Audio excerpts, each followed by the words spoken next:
Sebuah pengakuan yang memicu perhatian publik datang dari saudara Presiden Republik Indonesia, Hasyim Joyo Hadikusumo. Ia mengungkap sebuah klaim mengejutkan, bahwa Presiden Prabowo Subianto beberapa bulan lalu menerima telepon pada malam hari yang menyampaikan tawaran sogokan senilai 1 miliar AS dolar, atau sekitar 16,5 triliun rupiah. Klaim tersebut diungkap Hasyim dalam acara Indonesia Berdoa HUT 1 Forum Masyarakat Indonesia Emas, Formas, yang berlangsung di Jakarta, Sabtu 18 Oktober. Ia mengatakan percakapan itu terjadi ketika ia sedang di rumah pada malam minggu. Saya ditelepon beberapa bulan, saya maaf ya, mungkin beberapa kawan sudah dengar. Pak Prabowo telepon saya malam minggu. Berapa bulan lalu. Saya lagi di tempat tidur jam 10 malam minggu. Jam kamu ngapain? Saya di rumah, lagi baca buku. Ini malam minggu, nggak jalan-jalan. Enggak, istri saya di luar kota kok. Saya ya baca buku. Kenapa telepon? Saya mau cerita aja, saya baru mau disogok orang. Oh ya? Disogok orang. Berapa dia tawarkan? 1 miliar? Oh, 1 miliar. 1 miliar rupiah. 1 miliar dolar kamu. Klaim ini langsung memunculkan banyak pertanyaan. Apa konteksnya? Siapa yang ditawari menyogok? Bagaimana prosesnya? Dan apa langkah lanjutnya dari pemerintah? Konteks dan pernyataan Hasyim. Hasyim Joyo Hadikusumo tidak memberikan penjelasan rinci mengenai identitas pihak yang ditawari maupun motivasi pasti di balik tawaran tersebut. Yang ia sampaikan secara publik adalah bahwa Presiden menolak tawaran itu. Ya Pak Fahri udah dengar ya ceritanya. Saya buka aja. Orang-orang nekat. Presiden kita mau disogok 1 miliar dolar. So what did you say? Yeah, I told them to. Saya nggak boleh sebut apa. I told them to.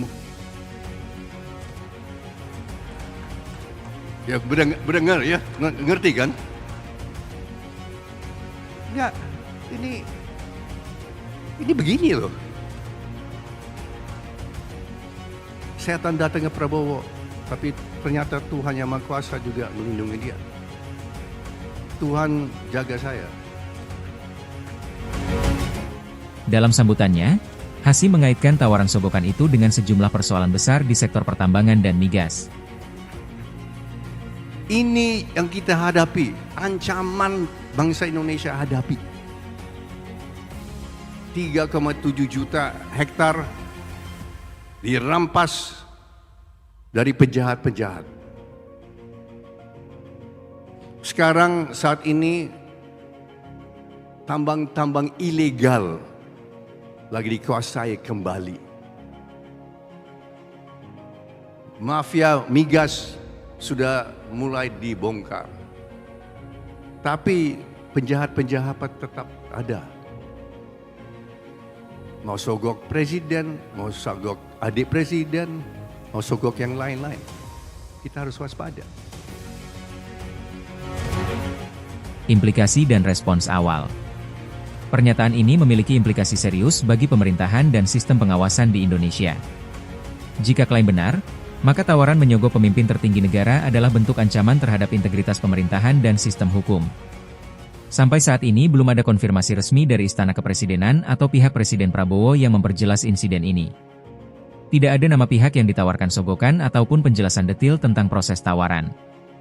Namun pengamat mencatat bahwa langkah pengungkapan oleh Hasyim dapat dilihat sebagai bentuk transparansi politik atau upaya pencegahan. Latar belakang reformasi dan pengawasan sektor tambang migas. Beberapa bulan terakhir, pemerintah Indonesia memang menegaskan upaya pembenahan sektor tambang dan migas. Penghapusan izin usaha pertambangan, IUP, bermasalah, penertiban tambang ilegal, dan penguatan pengawasan menjadi agenda nasional. Di tengah proses tersebut, potensi adanya tawaran sogokan besar memang bukan hal baru di lingkungan sektor strategis seperti tambang dan migas yang sering disebut memiliki aliran dana besar dan risiko tinggi. Dalam hal ini, pengakuan Hasyim menyoroti bahwa tawaran besar seperti 1 miliar AS dolar bisa muncul ketika kepentingan ekonomi besar bertemu dengan kekuasaan negara. Respon publik dan pengamat. Pernyataan ini dengan cepat menjadi perbincangan publik dan media sosial. Banyak pihak menyambut pengungkapan dengan antusias sebagai langkah keterbukaan. Namun beberapa juga menekankan pentingnya verifikasi lebih lanjut dan proses hukum yang jelas agar tidak menimbulkan spekulasi yang merusak. Seorang pengamat politik dari Universitas Indonesia menilai, jika benar ada tawaran sogokan sebesar ini, maka sistem pengawasan dan penegakan hukum kita harus mampu merespons secara cepat dan transparan. Ini bukan sekadar isu moral, melainkan isu integritas pemerintahan. Tantangan transparansi dan akuntabilitas. Kasus ini juga menyoroti tantangan besar dalam sistem nasional. Bagaimana menjaga integritas pimpinan dan sistem birokrasi dari tawaran-tawaran yang menggiurkan secara ekonomi. Presiden Prabowo sebelumnya pernah mengumumkan komitmennya untuk memberantas korupsi dan meningkatkan penerimaan negara dari sektor pajak, ekspor, dan sumber daya alam. Namun pengakuan tawaran sogokan oleh pihak terdalam pemerintahan menunjukkan bahwa tantangan praktis masih sangat besar. Di sisi lain, pengungkapan oleh anggota keluarga presiden membuka ruang baru untuk diskusi mengenai transparansi internal pemerintahan dan perlindungan terhadap pimpinan dari tekanan eksternal besar. Apa langkah selanjutnya? Mengingat besarnya nominal dan profil yang disebut, publik ingin melihat langkah konkret dari pemerintahan. Apakah akan ada investigasi resmi terkait klaim ini? Siapa pihak yang menawarkan sogokan tersebut? Apakah lembaga pengawas, seperti KPK atau Kepolisian Nasional, akan terbuka dan aktif menindaklanjuti? Bagaimana mekanisme proteksi terhadap pimpinan negara dan sistem pengendalian terhadap sektor-sektor ekonomi strategis ke depan?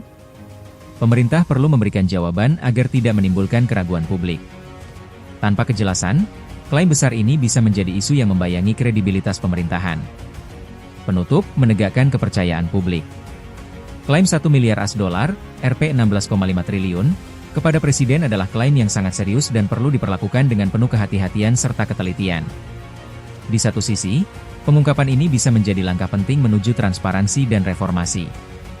Di sisi lain, ia membuka risiko spekulasi jika tidak ditindaklanjuti dengan langkah konkret. Bagi publik Indonesia, momen ini adalah ujian kepercayaan terhadap cara pemerintahan berjalan. Apakah benar bahwa kekuasaan negara dilindungi dari tekanan besar atau justru terpapar oleh tawaran-tawaran besar yang bisa membuyarkan visi reformasi? Seiring langkah pemerintah ke depan, publik berharap bahwa semua proses dilakukan dengan jaminan hukum, perlindungan terhadap whistleblower, dan ketegasan bahwa kekuasaan tidak boleh dipengaruhi secara ilegal. Karena pada akhirnya, kepercayaan masyarakat adalah fondasi utama dalam membangun pemerintahan yang bersih, kuat, dan berkeadilan.